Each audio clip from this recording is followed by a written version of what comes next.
Hi, how are you? I miss you. How are you? I miss you. Did we see each other yesterday when we did our Live with a Yeah, I Vibe? miss I miss hugging you and all my friends and loved ones that I can't really hug and I've been socially distancing with. you. I'm lucky compared to a lot of people that are alone. I at least have my husband to hug, so I'm grateful. Yes, me too. I'm gonna hug husband, my two boys, and my grandchildren. I'm very, very lucky. But I just want to say hi to everybody because this is Thursday Thought at 3 at 4 p.m. with Susan and Jackie, and thank you for joining us. We're so excited. Today's a topic that I think so many people are having a hard time with, and it's for the moms and dads that are home, whether they're working or not, that have to deal with homeschooling, who never went to school to be teachers.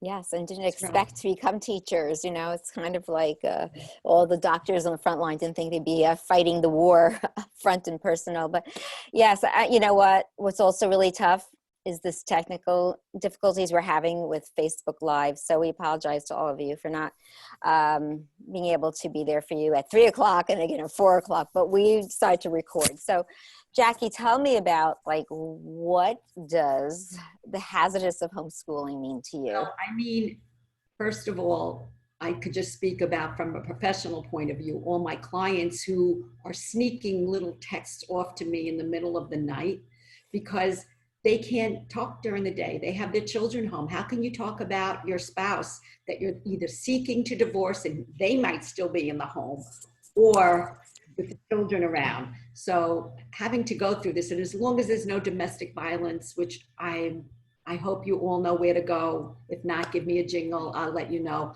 Other than that, it is a Me too. very rough Mhm. time. Moving out of that realm and listening to my daughters and my friends and family and reading all the issues regarding homeschooling. And it's 5 or 6 weeks already.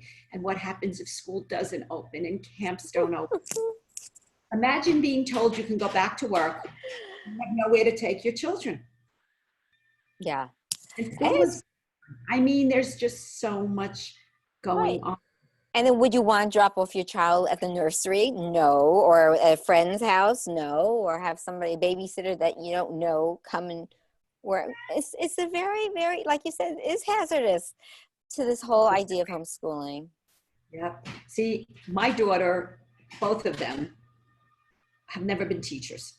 And my older daughter has a 5 and a 7-year-old, and they're very good at school, but it's really rough. My daughter is not a teacher. And the one thing where you want your children to learn, you don't want them to fall behind, the issue then becomes I'm fighting with them in a world and a realm I know nothing about, making them sit down in front of a screen. How difficult is that? And when the Yeah. screen time is done and the teaching is done, what do you do after you've been with them all day and you just don't know what to do because they are stir crazy and they are going through stress, and you and your husband and wife are going through stress, and it just doesn't seem to go away and there's no escape. Right. Right. So It's very, listen, I know as a mother who always help my kids with their homework. And I know that sometimes that caused friction just for those after school hours. I can't imagine what these young moms and dads are going through, helping their children go through their studies, and because you, like you said, there is a lot of stress. There's a lot of anxiety. There's a lot of fear. So I kudos to teachers who change their curriculum to pass fail to like loosen up the stress a little bit for the children, anxiety, because there's a lot of anxiety that comes with it, not just for parents, it comes with the kids. And there's a lot of butting heads, especially kids who are maybe in high school and, where they don't want to have anything to do with their parents at this point. right, exactly. But even the kids now, they'd rather be with their devices than with their family, and trying to Right, get them to rally around these things gets to be right. a bit of a challenge in certain homes. And we're fortunate enough where we have families and children, as hard as it is, that, when you look at Maslow's law of, they have food on the table, they have a roof over their head. I am watching shows where parents don't even have enough laptops or tablets to go around. Suppose there's only Right. one in the house and three children Yes. need tablet to go to school, or they don't get Wi-Fi. How do they Right, learn? I saw right. show, as we all know, my favorite show in the morning, the Today Show, where literally there was a mother who has three brilliant children in junior high school and high school, all honor students, that she doesn't have Wi-Fi. So she parks in a lot near a school bus every day Wow. on their Wi-Fi just to ensure her children don't fall behind. That Wow. that mother deserves a medal. Oh my gosh. Yeah, absolutely. And then you have like kids like my granddaughter who's only 3 and she has class like half hour in the morning, half hour in the afternoon, but you pay an entire semester's worth of classes, and that's totally babysitting it for 3-year-olds because you know how rambunctious they can be, and it's a very important time to learn. But I have to say, I feel like she learns a lot now having this one-on-one time with us and learning more Mhm. about the world around Right. us. But I'm concerned about social interaction once they're ready to get out, and all the social anxiety issues they're going to have, and fear of leaving mom and dad, and fear that it might be germs out there even though they tell us it's safe. I know. So I know. there's a lot of anxiety and trauma. I mean, especially for children whose parents went to work and could not be home with them during this time. Yeah, trauma all around. It's really hard. So the one thing I know that's being told to these parents is do the best you can, but be the parent. I mean, imagine really having to be now people, a lot of people like forget the hair, hello, and the manicures and the things people have got to do in life. But imagine just being in a situation where now you're cleaning all day. There's 3 meals a day. You're feeding everybody. The kitchen is a nonstop restaurant in its own sorts. The shopping, Kind of because like our that's, grandmothers. oh my We're God, back in our grandmother's realm. yeah, Multiple kids and doing the cooking and cleaning and shopping. that doesn't stop. Having to be everything to everybody. Jacqui, just don't Yeah, tell me you're busy churning butter. Just tell me that you're not doing that. I'm just growing my own vegetables. I'm not churning butter. no, no, not yet. Okay, good. Good. I do. I But it did would what be a lesson for the children. I think that's such a great thing. Teach your children your hobbies, planting, meditation, creativity. what I told my children. I'm growing out of what they call scraps now. So you take the celery scrap, the onion, the garlic, the Yes, romaine lettuce. I told my daughter, let's do it together and have a contest with the children. And I yes. watched a show where you can make your own mayonnaise. And it's got it. I can't wait to make my own mayonnaise. Butter my yes, but I have all this time on my hands and it does actually Right, taste better. It's organic. So, but going back to right. homeschool and it the hazard of homeschooling.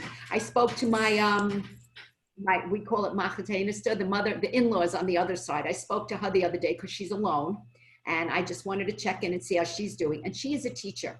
And the difference, like she said one thing, and I'm just going to throw it out there. What does a teacher know that a mother would never know? We were talking about the grandkids. These two boys are very rough. They're very alpha male. They're very competitive with each other at 5 and 7. They were like that at 3 and 5 and at 2 and 4. They're very rough boys. But she can snap them into anything. She says to the older one, sit down with a paper and pencil. Spell quarantine. He spells it. She goes, now find 10 words in the word quarantine. I Love was like, that. oh my, that's a teacher. But that's a But different mindset because of years of practice, and it's all about trial and error. And I have to say, you know what, I really need to give kudos to the teachers, and teachers who are taken for granted, and teachers who have minimal wage. I'm telling you, I think mothers and fathers should turn inward and say thank you to all the educators, because we now appreciate you more, and stop blaming the educators for the way your children learn, where you can see now for yourself it's not about the educators, it's about the kids, and you need to be role models and get off your phone. I know you have work to do, but if you're not working, put the phone down and have that one-on-one time with each kid. not Schedule even a it into your calendar. Not even a question. Not even a question. So, So, Susan, I think it's about time to wrap it up. yes, But yeah, the hazards, and we want to just say to the parents, we are on your side. And we so get it. And if there's anything we can do to help, my God, give us a call. Again, we're offering complimentary conversations. Just Yeah. somebody to let it out on, not your husband, not your wife, not the loved ones. That's what we're here for. Please reach out to either one of us. We are here for you. We understand what it is like and what you're going through. And So if you we feel will. like you're stuck at home and you can't speak because your spouse is there, go for a walk. And we can do a walk and talk, or we can text with you. Because I know, especially for women who are stuck in abusive relationships, it's very hard to get out. But there are people out there for you, and there are clues and cue words. Reach out and we can help you out. That's the Q words, exactly. So we are glad to see you guys. We hope you're doing well, and we will speak to you next week. This is Jacqui Atcheson. And this is Susan Greif. And peace out. I forgot to say, I'm Susan Greif, trauma creative transformational expert, and this is Jacqui Atcheson, certified divorce coach and marriage mediator. Please reach out to us, private message us. We'd love to hear from you. Everybody, have a great week and Peace out. We got it, Susan. Bye. Bye.